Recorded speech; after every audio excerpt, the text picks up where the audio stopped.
Good morning, everyone. Today I am here with the second part of chapter Kinship, Caste, and class 12th. In the previous video, we talk about the critical edition of Mahabharata, rules and varied practices in the early societies. That means rules about the family, kinship, then rules about patrilineal, in which the rules of marriages, in which we discuss about endogamy and exogamy. Then we now in this video we'll start with the Gotra rules for women. One Brahmical practices was to classify people in terms of Gotras. Each Gotra was named after a Vedic seer, and all those who belonged to the same Gotra was regarded as his descendant. There were two rules about the Gotras. Everybody has to follow these rules. They were particularly important. First, women were expected to give up their father's Gotra and adopt that of their husbands on marriages. And second, member of the same Gotra could not marry. But some of the Satvana rulers were polygynous. The queens, that means the queens who married Satvana rulers, indicate that many of them had father's Gotra even after the marriages. That means they don't leave their father's Gotra. What is also apparent is that some of these queens belong to the same Gotras. As is obvious, this was opposite to the ideals of exogamy recommended in the Brahmical texts. In fact, it exemplified an alternative practice, that of endogamy of marriages within the kin groups, which is prevalent among several communities in South India. Satvana also marriage relations with Sakas, who were considered as outcasts. Then, one mother important in early societies. We have seen the Satvana's rulers were identified through metronymic. That means they were known through their mother's name, and their name derived from that of the mother. Like one Satvana ruler's name was Gautami Putra Shri Satkarni. Here, Gautami Putra, that means Gautami was his mother's name or Gotra. In the case of Satvana, we know that succession to the throne was generally patrilineal. It means son succeeded to the throne after the death of father.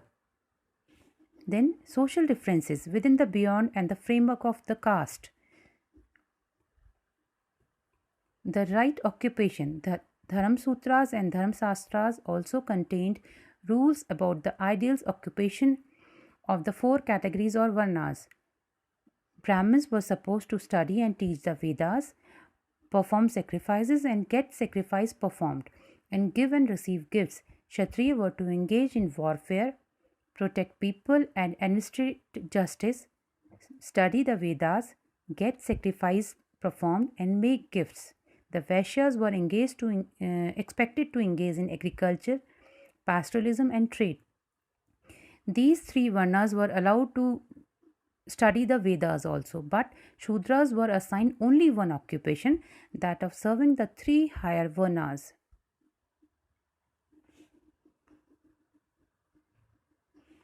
The Brahmins evolved many strategies for enforcing right occupation norms. One was to assert that the Varna order was of divine origin. Second, they advised king to ensure that these norms were followed within their kingdom. Third, they attempt to persuade people that their status was determined by birth. That means a Brahman, a person who take birth in a Brahmin family, then he will be a Brahmin, whether he's not able to read or write, but by birth he's a Brahmin. They also reinforce these norms by stories like Mahabharata and other texts. Non-Kshatriya kings. According to the Dhamshastras, only Kshatriya could be king. However, several important ruling lineage probably had different origins. The social background of the Mauryans who ruled over a large empire had been hotly debated. Brahmical texts describe that Mauryans were of uh,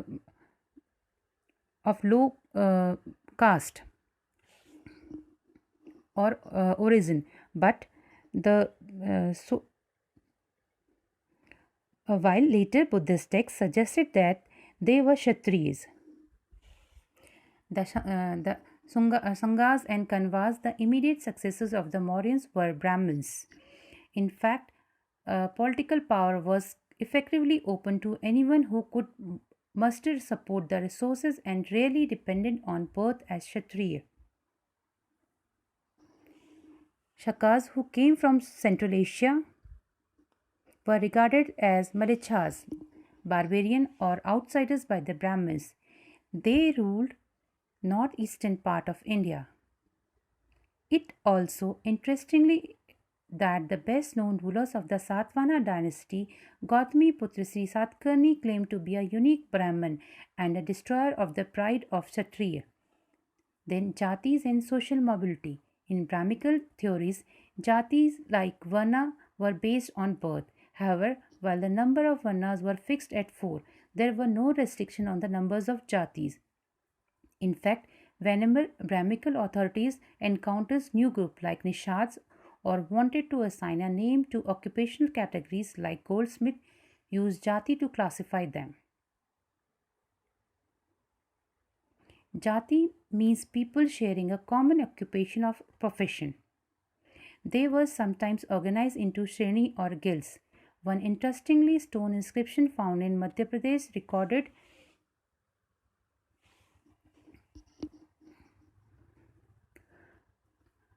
the history of a guild of silk weavers who originally lived in Gujarat, migrated to Madhya Pradesh, were known as Dashapura. The inscription provided a fascinating glimpses of complex social process and provides insight into the nature of guilds or shrenis. Beyond the four varnas, integration of varna practices. Those who could not be easily accommodated within the framework of settled agriculturists and those who spoke non Sanskritic languages were labeled as Malichas or outcasts and looked down upon. They were sharing ideas and beliefs between hired Varna people and forest dwellers and outcasts. The nature of relations The nature of relations between these people is evident in some stories in Mahabharata. For example, Eklavya, a forester who never goes to battle, wanted to learn archery from Dronacharya. Bhim, one of the 5 brothers of Pandava family, married Hidimba, a Rakshasi by birth, and they gave birth to a child. Beyond the 4 Varnas, that means subordination of the lower Varnas and conflict between higher and lower Varnas. While the Brahmins considered some people as being outside the system, they also developed a sharper social divide by classifying certain social categories as untouchable. Those who considered themselves pure, Brahmins, Kshatriya, and Vaishyas, that means they avoided taking food and water from those they designated as untouchable or Shudras. Some of the activities of untouchables were regarded as polluting. These include handling dead bodies and dead animals. Those who performed such tasks, designated as Chandals, were placed at the very bottom of the hierarchy. Their touch and, in some cases, even seeing them was regarded as polluting. So, the Smriti had laid down the duties of the Chandals they were. They had to live outside the village, had to use discarded utensils, they had to wear clothes of dead animals, they had to wear only ornaments made of iron. They could not walk about in village and cities at night. They had to dispose of the dead bodies of those who had no relations. They had to serve as excretions. Chinese Buddhist monk Fa Xian wrote that untouchable had to sound a clapper in the street so that people could avoid seeing them. Another Chinese pilgrims, Huyen Tsang, observed that explorationers and scavengers were forced to live outside the city.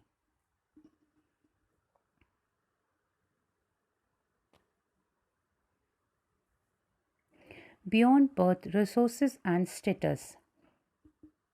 Gendered access to property. Here, first of all, we talk about gendered access to property. According to the Manusmriti, Dharmsutras and Dharmshastras, the paternal estate was to be divided equally among his son after the death of the father, with a special share for the eldest. That means the elder son will get more. Women could not claim a share of these resources. However, women were allowed to retain the gift they received on the occasion of their marriages as Sridhan, literally a woman's wealth. This could be inherited by their children without the husbands having any claim on it. At the same time, the Manusmriti warned women against hoarding family properties or even their own valuable without the husband's permission. Wealthy women such as Vakataka Queen Prabhavati Gupta had property including land. However, epigraphies and textual evidences suggest that upper class women had access to resources, land, cattle, and money.